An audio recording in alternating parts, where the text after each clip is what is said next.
नमस्कार मित्रांनो, स्वागत आहे आपल्या छोट्याशा मिनी ब्लॉगमध्ये. तर सुरुवात करूया आपल्या ब्लॉगला. मित्रांनो, सकाळी सकाळी बघितलं तर आमच्या शिर्डीला 2 पिल्लं झाली होती. एक पाट आणि एक बोकड झालं होतं. त्यानंतर आपल्या दिवसाला सुरुवात केलेली आहे. चहा पिला सकाळी सकाळी आणि आपल्या कामाला सुरुवात करायची चहा पिऊन झाला की. तर मित्रांनो, चहा पिऊन झाल्यावर आपल्या गेलो मका तोडायला.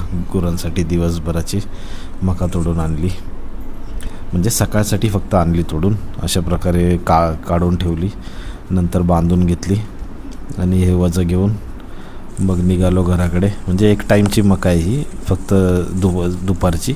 परत दुपारी संध्याकाळसाठी दुपारी जाऊन घेऊन यायची. त्यासोबत आपलं पाणीसुद्धा काढून होतं, विहिरीमध्ये पाणी सोडून मक्याला. तर अशा प्रकारे मका घेऊन घरी आलो. घरी आल्यानंतर भावाची मुलगी करडांसोबत खेळत होती बारक्या. बघू शकता, उन्हाला त्यांना थोडं ठेवलेलं आहे. कवळं ऊन होतं सकाळचं 1:10च्या टायमिंगला. तर जे पांढरं आहे ते दुसऱ्यांदा जन्माला आलेलं आहे. दुसऱ्यांदा जन्माला आलेलं असतं ते थोडंसं कमजोर असतं आणि काळा बोकड आहे. तर त्यांना झापाखाली ठेवलं, जास्त ऊन लागत होतं म्हणून. तर त्यांना थोड्या वेळाने दूध पाजावं लागतं, थोडंसं फिरवावं लागतं. 1-2 दिवसामध्ये ते त्यांच्या पायावर उभे राहतील. तर ते झाल्यानंतर घरी आलो तर बघतो इकडे हिचं चालू होता कार्यक्रम बघायचा. सारखी टी व्ही बघायला लागते हिला. त्यानंतर आईचं किचनमध्ये भाकऱ्या चालू होत्या. कालचं मटण राहिलं होतं थोडं, चिकन, तर त्यासाठी भाकरी बनवत होती. तर तेच मी खाल्लं. जेवढं शिळं चिकन, म्हणजे एक दिवस मुरलेलं चिकन तर खूप मला आवडतं आणि टेस्टीसुद्धा लागतं. तुम्हाला काय वाटतं ते मला कमेंट करा नक्कीच. त्यानंतर परत दुपारी थोडं बाहेर त्यांना खेळायला काढलं होतं. ते उड्या मारेल कुठं पण. आपल्या घराच्या पुढे जागा आहे तिथे, कवळ्या उन्हाला. बघू शकता कसे किती छान दिसतात. हे बोकड आहे काळं जे आहे, आणि ही पाट आहे पांढरी. त्यानंतर मी कोथिंबीर भिजवून घेतली. आता भरपूर कमी राहिलेली आहे. जिथे जिथे मोठी झालेली ती आम्ही उपटून घेतलेली कोथिंबीर आणि विकतो आहे. त्यानंतर त्यांना आत रूममध्ये बंद केलं, गोट्यामध्ये. तर ते काळं तिथं जाऊन बसलं आणि हे पांढरं नीट उभं राहता येत नव्हतं त्याला. परत आलो दुपारी त्यांच्यासाठी चारा घ्यायसाठी.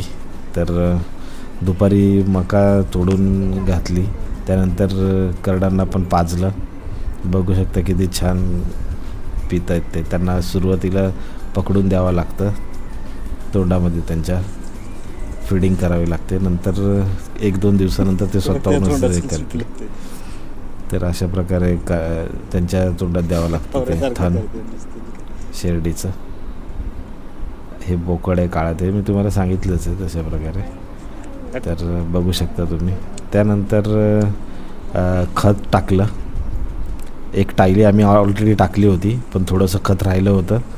ते वडील भरून देत होते आणि मी डोक्याने वाहून टाकत होतो. तर हे रानामध्ये टाकलं. बघू शकता हे ओलं खत आहे. ते थोडं उकरून ठेवलेलं आहे सुकायसाठी.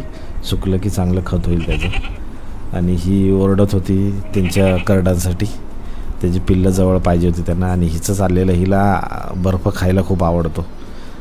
तिच्या मुंबईला असताना तर खाऊन देत नाहीत घरचे. आता इथे कोण नाही आहे म्हणून ही बर्फ उचलून खाते.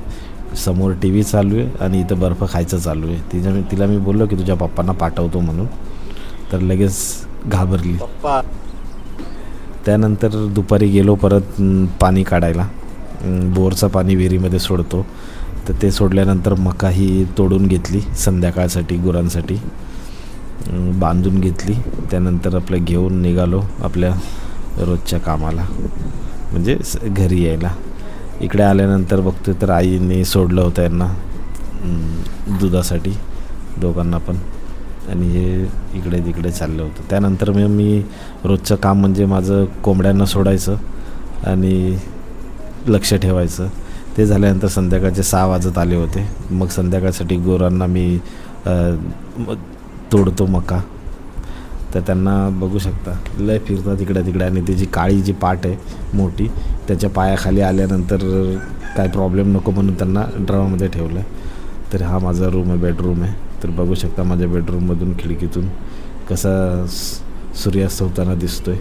ती जाळी आम्ही याच्यासाठी लावलेली आहे कारण तिकडून साप वगैरे यायचे चान्सेस असतात, म्हणून ती जाळी आम्ही उघडत नाही आणि भरपूर वेळा आलेसुद्धा.